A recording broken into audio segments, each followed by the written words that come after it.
Hi, my name is Beatrice Rimel, and I will be performing Nina from the Seagull. Oh, wasn't it good before, Kostya?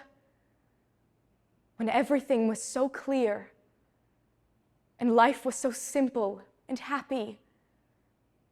The feelings we had, feelings as delicate as tiny flowers. Remember that time? I've become a real actress. I love acting. When I'm on stage, I feel drunk on the sheer joy of it. And I feel beautiful.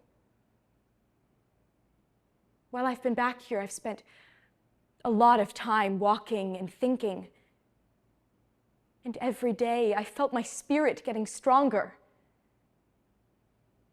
What I've realized, Kostya, is that with us, whether we're writers or actors, what really counts is not dreaming about fame and glory, but stamina.